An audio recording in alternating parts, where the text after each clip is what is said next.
دیکھیے اتنا اہم موضوع ہے یہ نماز کہ ایک حدیث جو آج کل انٹرنیٹ پہ بھی بہت گردش کر رہی ہے،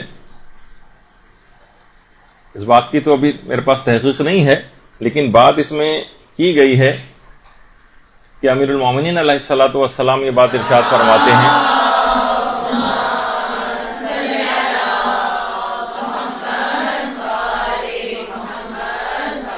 کہ مجھے وہ شخص پسند نہیں آتا جس کی پیشانی صاف ہو اور اس پر سجدے کا نشان نہ ہو۔ مقصد کہنے کا یہی ہے کہ جو عبادات کے اندر سر نہ جھکاتا ہو، پروردگار کو سجدہ نہ کرتا ہو، ایسے شخص کے چہرے کی طرف ائمہ معصومین دیکھنا بھی گوارا نہیں کرتے۔ اس سے کم نماز کی اہمیت پتہ چلتی۔ دیکھیے جو شخص بھی نماز نہیں پڑھتا ہے، اس کے معنی یہ ہیں کہ کچھ گناہ اس کے ساتھ ایسے مسلسل ہو رہے ہیں جس سے اس کی یہ توفیق نماز اس سے سلب ہو گئی۔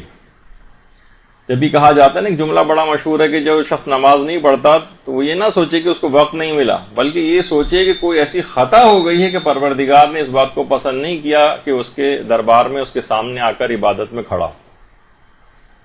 کوئی نہ کوئی ایسا مسئلہ اس کے ساتھ ہو گیا ہے، بڑی سیریس بات ہے۔ جیسے کسی کو کوئی بہت بڑی بیماری لاحق ہو جاتی، اس کا کسی کا ذائقہ چلا گیا، مثلا کسی کی جو ہے وہ سماعت کی قوت جاتی رہی، کسی کی بینائی جاتی رہی، اس کا مطلب ہے کہ اندر کوئی ایسی بات اس کے ساتھ ہو گئی کہ اس سے یہ توفیقات اس سے سلب ہو گئی۔ ہم دیکھتے ہیں کہ بازار جو ہیں وہ اس سلسلے میں بھرے ہوئے ہیں، سینما بھرے ہوئے ہیں، کھیل کے میدان جو ہے وہ بھرے ہوئے ہیں، لیکن جب نماز پڑھنے کا کوئی موقع اور محل آتا ہے تو اس وقت بہت کم نمازی ہم کو نظر آتے ہیں۔ یہ بہت بڑا المیہ ہے۔ لوگ کہتے ہیں کہ بھائی کیا کریں، آج کل وقت اتنا زیادہ مختلف چیزوں میں چلا جاتا ہے، صرف ہو جاتا ہے،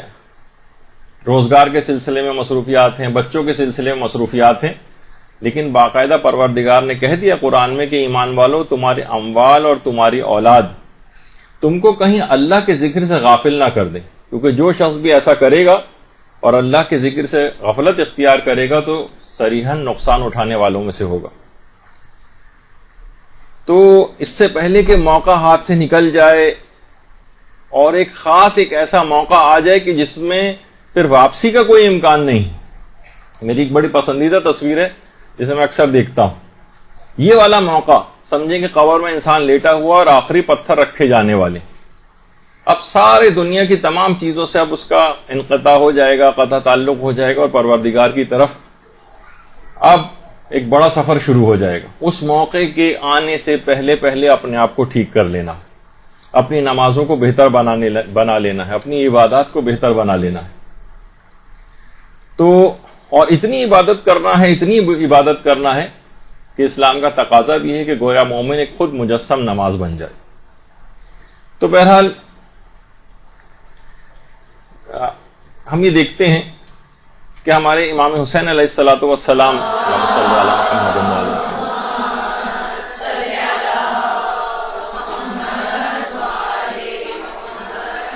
جب مدینے سے رخصت ہو رہے تھے تو ایک رات پہلے آدھی رات کے وقت مسجد نبوی میں آئے تھے اور نمازیں ادا کی تھی، اور اس کے بعد پھر الوداعی کلمات کہے تھے۔ یعنی جو قرآن کا حکم بھی ہے نا کہ صبر سے اور نماز سے مدد لو، وَاسْتَعِينُوا بِالصَّبْرِ وَالصَّلَاةِ، تو اس سے مدد لی، آدھی رات کے وقت آئے اور نمازیں ادا کی۔ اور اس کے بعد ہم یہ دیکھتے ہیں کہ مکے سے لے کر اور کربلا تک جتنے بھی خطبات امام مظلوم نے دیے ہیں، سب سے پہلے نماز ادا کی ہے اور پھر خطبات جا کر دیے ہیں۔ اور یہی وجہ ہے کہ علماء یہاں پر ایک بات فرماتے ہیں کہ جب بھی کوئی اہم کام آپ کو درپیش ہو، پہلے انسان 2 رکعت نماز پڑھے اور اس کے بعد پھر اہم کاموں کے لیے نکلے۔ مثلا کسی کی جاب کا انٹرویو ہے، اسے جانا ہے، جاب میں لینی ہے، اس کو بہت ضرورت ہے، 2 رکعت نماز پڑھے اور پھر اس کے بعد انٹرویو کے لیے جائے۔ کوئی کاروباری ڈیل کرنی ہے، 2 رکعت نماز پڑھے اور پھر کاروباری ڈیل کے لیے جائے۔ امتحانات دینے کے لیے آپ جا رہی ہیں، 2 رکعت نماز پڑھیں اس کے بعد جائیں۔ کسی جگہ لڑکی کا کوئی رشتہ طے پانے والا ہے، لوگ آنے والے ہیں، خود جانے والے ہیں کسی جگہ، 2 رکعت نماز پڑھیں اور اس کے بعد پھر اس اقدام کے لیے جائیں. یعنی اور خود مستحبات میں سے بھی ہے کہ جب بھی انسان شادی کا ارادہ کرے تو مستحب یہ کہ اس وقت 2 رکعت نماز پڑھے. تو اہم ترین کاموں کے سلسلے میں مثلا آج کل خاندانی جھگڑے بہت بڑھتے جا رہے ہیں. صلح و صفائی کے لیے جانا ہے, 2 رکعت نماز پڑھیں اور پھر صلح کے لیے جائیں. تو اسی طرح سے باوضو ہو کر جانا, نماز پڑھ کر جانا, یہ سب مسائل کو حل کرنے والی چیزیں. جتنے بھی اہم ترین کام ہیں, جیسے کہ ابھی آپ نے سنا کہ امام خطبات پڑھتے تھے, خطبات دیتے تھے اور اس سے پہلے نمازیں پڑھ کے جاتے تھے. اور جس وقت امام نے باقاعدہ مہلت بھی مانگی تھی, عاشور کے دن ظہر کے وقت اپنے اصحاب سے خطاب کیا تھا, تو یہی بات کہی تھی کہ سلوہم ان یکفوا عنا حتی یصلی, ان کوفیوں سے کہو کہ جنگ کو روک دیں تاکہ ہم نماز ادا کر سکیں. جنگ کو روک دیں تاکہ ہم نماز ادا کر سکیں. اور باقاعدہ ابن طاؤس نے اپنی کتاب میں لکھا ہے کہ امام حسین علیہ السلام کی اس نماز کو دیکھ کر 32 افراد یزیدی فوج کے اتنے متاثر ہوئے تھے کہ اسی وقت لشکر امام سے آ کر مل گئے تھے, اسی نماز کو دیکھ کر. اللہم صلی علی محمد و علی محمد.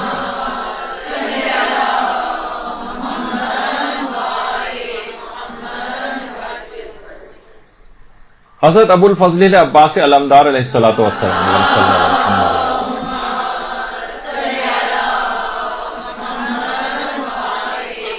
جو قاتل تھا حضرت عباس علمدار کا, اس نے کوفے میں باقاعدہ یہ بات آ کر کہی تھی کہ میں نے ایک ایسے جوان کو قتل کیا ہے جس کی دونوں آنکھوں کے درمیان پیشانی پر سجدے کا نشان تھا. یعنی جو بات اس نے حضرت عباس کے متعلق کہی.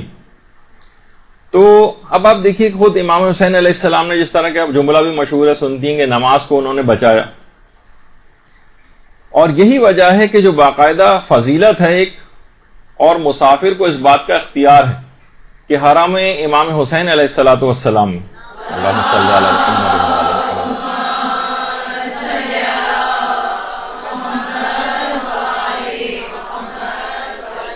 تھوڑا بہت فتاوی میں اختلاف ہے کہ کہاں تک مسافر کو اختیار ہے کہ نماز قصر پڑھے یا پوری پڑھے, یعنی اس کو اختیار مل جاتا ہے.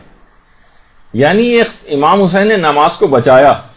تو مسافر کو سفر میں نماز قصر کرنا ہے, لیکن حرم امام حسین میں ایک خاص قبر امام سے خاص فاصلے تک کے درمیان مسافر کو اس بات کا اختیار ہے کہ وہ نماز پوری بھی پڑھ سکتا ہے اور قصر بھی پڑھ سکتا ہے, اور پوری پڑھنے کا ثواب زیادہ ہے.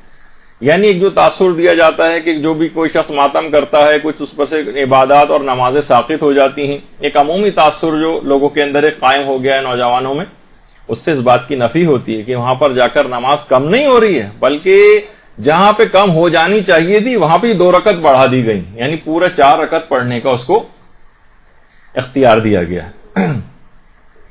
تو بہرحال یہی وجہ ہے کہ اسی شوق نماز تاکہ اس میں بیدار ہو, شوق زیارت بیدار ہو, کہ جو نماز زیارت امام حسین کا بھی جو ثواب ہے کہ 1000 روایت میں کہ 1000 حج کا ثواب ملتا ہے, 1000 عمروں کا ثواب ملتا ہے, 1000 غلام آزاد کرنے کا ثواب ملتا ہے, اور پیغمبر اسلام کے ساتھ 1000 حج کے برابر ثواب دیا جاتا ہے زیارت 2 رکعت زیارت امام حسین کی جو نماز ہے اس کا. درود بھیجیے اللہم صلی علی محمد.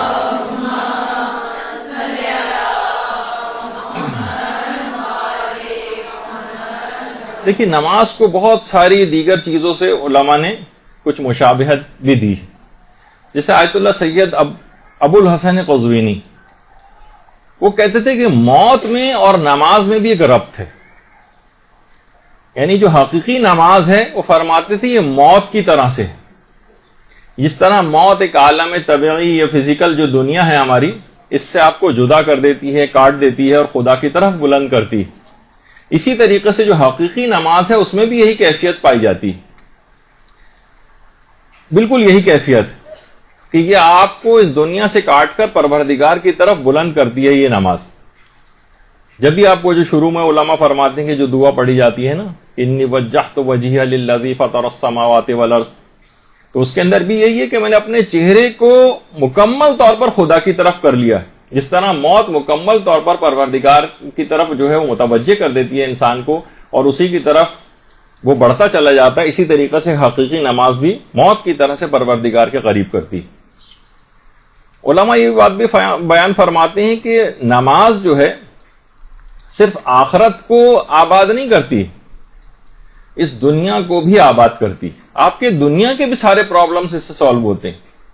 کسی شخص کی اگر دنیا درست ہو جائے تو اس کو آخرت کا درست کرنا آسان ہو جاتا ہے. ورنہ ادھر ذرا آپ کو پتہ ہے کہ تنگی رزق آ جائے، معاش کی کوئی پریشانی ہو جائے، انسان حرام کی طرف چلا جاتا ہے، حرام کاموں کی طرف چلا جاتا ہے، رشوت لینے لگتا ہے. ذرا سا معاش کے اندر تنگی آئی تو بہت کم افراد ہیں جو اپنے آپ کو اس لحاظ سے حرام سے بچا پاتے ہیں. تو اگر دنیا کے کام بھی نماز دنیا کے کام بھی آسان کرتی ہے، وہ رزق کے اندر بھی وسعت لے کر آتی ہے، جیسے کہ ابھی آگے چل کر آئے گا. تو صرف آخرت کا ہی اس کے اندر مسئلے مسائل کا حل نہیں ہے، بلکہ دنیا کے بھی تمام مسائل کا حل نماز میں. اور یہی وجہ ہے کہ جتنے بھی بڑے بڑے عرفاء ہمارے گزرے ہیں، ان کے بھی جو استاد تھے آیت اللہ سید علی آقا قاضی، جن کا اکثر و بیشتر ذکر آتا ہی رہتا ہے، وہ خود فرماتے تھے کہ اگر کوئی شخص اپنی نماز کو درست کر لے، فقط نماز کو درست کر لے، اور اسی موضوع پر ہمارا درس بھی چل رہے ہیں، بہترین نماز کیسے پڑھیں. اگر کوئی شخص اپنی نماز کو درست کر لے اور اسے مقامات معنوی حاصل نہ ہو تو وہ میرے چہرے پر آ کر تھوک دے. اتنی اہم ترین چیز ہے اپنی نمازوں کو اور اپنی عبادات کو بہتر سے بہتر بنانا، کہ اگر کسی شخص نے اپنی نماز کو بہتر کر لیا تو بہت بڑے مقامات معنوی جو روحانی اور عرفانی مقامات ہیں اس کو حاصل ہو جائیں گے. کہا کسی کو حاصل نہ ہو وہ میرے چہرے پر آ کر تھوک دے. آیت اللہ علی آقا قاضی نجف اشرف میں جو وادی السلام جو قبرستان ہے، وہاں پر ان کی قبر مبارک بھی ہے.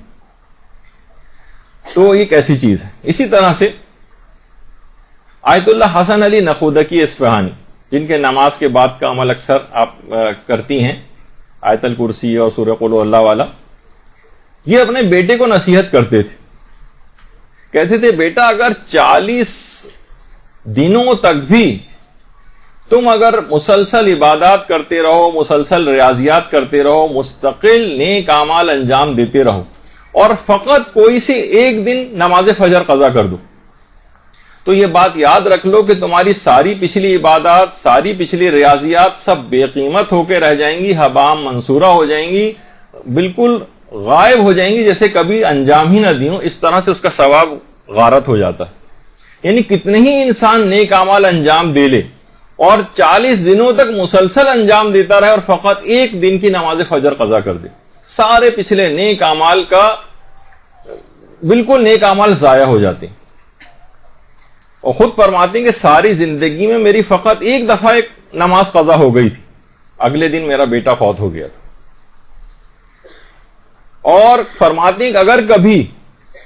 کبھی کسی وجہ سے نماز شب فوت ہو جائے تو میں اگلے دن مستقل ڈرتا رہتا ہوں کہ کہیں کوئی بلا نازل نہ ہو جائے. یہ جو آج ہم دیکھتے ہیں کہ مسلسل پریشانیاں، بلائیں، آفتیں گھروں کے اوپر نازل ہو رہی ہیں، اس کی بہت بڑی وجہ ہے کہ ہم نے اپنی نمازوں بہت ساری دیکھی، نمازیں سیف گارڈ کا کام کرتی ہیں، یہ بالکل روکتی ہیں، یہ بلاؤں کو نازل ہونے سے روکتی ہیں. جیسے کہا نا کہ نماز شب بھی اگر کبھی مجھ سے فوت ہو جائے تو اگلے دن ڈرتا رہتا ہوں کہ کہیں کوئی بلا نازل نہ ہو جائے، تو وہ بلائیں مستقل پھر نازل ہوتی رہتی ہیں. اتنی اہم ہے یہ نماز. یہی وجہ ہے کہ امام خمینی کی بیٹی خانم مصطفی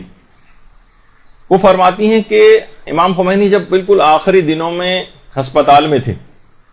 تو کہتے تھے کہ بار بار معلوم کرتے تھے، بار بار گھڑی کی طرف نگاہ کرتے تھے کہ نماز کا وقت ہوا یا نہیں ہوا، اور پوچھتے تھے اب کتنا وقت باقی ہے، اب کتنا وقت باقی ہے، حتیٰ کہ منٹس تک شمار کرتے تھے. اور پھر اس کے بعد جیسے ہی اول وقت آتا تھا فوراً نماز کے لیے اسی بستر پہ کے انتہائی دشواری کے ساتھ وضو یا تیمم کرتے تھے، اور اس کے بعد پھر نماز کو ادا کرتے تھے. یعنی اہمیت کے پیش نظر کہ واقعی انسان اگر اہمیت نماز سے واقف ہو جائے. یہی وجہ ہے کہ شہید بہشتی کتنے بڑے عالم تھے، کہتے ہیں کہ نماز کی لوگوں کو اتنی تاکید کرتے تھے کہ نماز کی تاکید گویا ان کا تکیہ کلام بن گیا تھا. اور اکثر و بیشتر یہ بات کہتے تھے کہ جس وقت تم نماز شروع کرو تو نماز کے موقع پر اپنے دل کو اپنا پیش امام بناؤ، دل کو، اور عام جو تمہارے اعضاء و جوارح ہیں ان سے اقتدا کرواؤ دل کی. یعنی اتنا زیادہ خشوع و خضوع کے ساتھ بالکل جس طریقے سے دل کو اپنا، اگر اکیلے بھی نماز پڑھو تو دل کو اپنا پیش امام بنا لو اور سارے اعضاء و جوارح اس کی پھر مطابقت کریں. اور علماء کا اتنا زیادہ شوق نماز کے سلسلے میں تھا کہ خود آیت اللہ بہجت، آیت اللہ جواد انصاری حمدانی کے متعلق یہ بات فرماتے ہیں کہ نجف میں انتہائی شدید گرمی اب بھی پڑتی ہے اور پہلے بھی پڑتی تھی، یہاں تک کہ 55 اور 60 ڈگری تک ٹیمپریچر نجف کا چلا جاتا تھا اور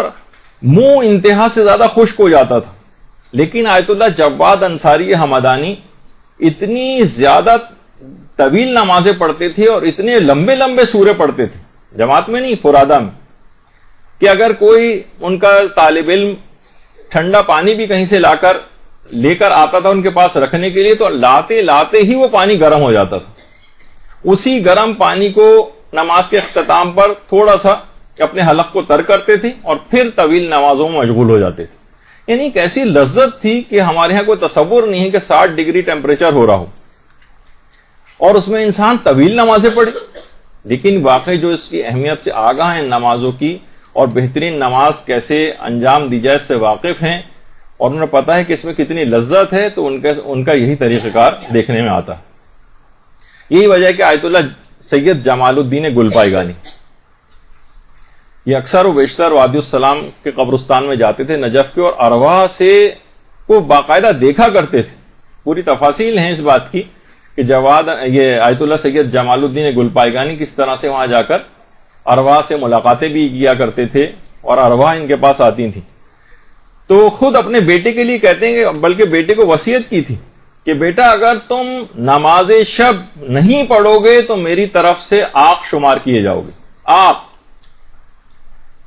ان کا بیٹا کہنے لگا بابا ایک مستحب بالفرض اگر میں نہیں انجام دوں تو فقط ایک مستحب کے ترک کرنے پر آپ مجھے آق کر دیں گے. انہوں نے کہا بیٹا میں یہ بات تم کو سمجھانا چاہ رہا ہوں کہ تمہارے نماز شب نہ پڑھنے سے مجھے اتنی اذیت ہوگی کہ جو تمہارے آق کا سبب بن جائے گی، لہٰذا میں یہ بات سمجھا رہا ہوں کبھی نماز شب کو ترک نہ کرنا. یہاں تو دیکھیے ہمارے واجب نمازوں کے لالے پڑے ہوئے ہیں. والدین آ کر علماء سے پوچھتے ہیں بچے نماز بالکل نہیں پڑھتے ہیں، کس طرح سے ان کو نماز کے لیے راغب کریں. وہاں وہ مستحب نماز کی اتنی تاکید کر رہے ہیں، کہتے ہیں کہ اگر تم نے یہ ترک کی تو مجھے اتنی شدید تکلیف ہوگی کہ تم آنکھ شمار کیے جاؤ گے. مجھے ڈر ہے، یعنی سمجھانے کے لیے بھی اس بات کو کہ یہ بات بہت کہ اتنا بڑا تمہارا نقصان ہو رہا ہو تو میں کیسے جو ہے وہ اذیت محسوس نہ کروں. اور یہی وجہ ہے کہ دیکھیے علماء کہتے ہیں کہ مناسب بھی نہیں ہے کہ وہ کریم پروردگار اس کی بارگاہ سے اس طرح سے فرار اختیار کرنا، جو اتنی نعمتیں دے رہا ہو، ہر سانس اس کی نعمتوں کو کوئی ٹھکانہ نہ ہو، کتنی سخت بے ادبی ہے اس کے دربار سے فرار. دیکھیے دنیا کے بادشاہ جو ہوتے ہیں، دنیا کے حکمران جو ہوتے ہیں، ان سے ملنے کے لیے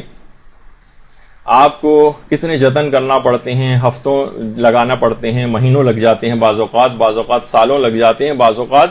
ان سے ملاقات ہی نہیں ہو پاتی کتنا بھی کوشش کر لیں. لیکن یہ کیسا رب العالمین کائنات کا پروردگار ہے کہ جب چاہیں جیسے چاہیں کسی بھی جگہ چاہیں بغیر اجازت کے چاہیں بغیر وقت لیے جو ہے وہ چاہیں بغیر دربان کے بغیر حاجب کے بغیر اپوائنٹمنٹ کے جب چاہیں اس کی بارگاہ میں جا کر اس سے ملاقات کر لیں. یہ ایک ایسا رب العالمین ہمارا پروردگار ہے کہ کسی بھی حالت میں آپ دیکھیں کہ کسی بھی جگہ انسان موجود ہو، حتیٰ کہ اپنے گھر کے اندر ہی کیوں نہ موجود ہو، کہیں باہر ہو، جب چاہے جیسا چاہے وہ اپنے پروردگار کی بارگاہ میں حاضر ہو جائے. برحمتك يا أرحم الراحمين وصلى الله على محمد وآله الطاهرين.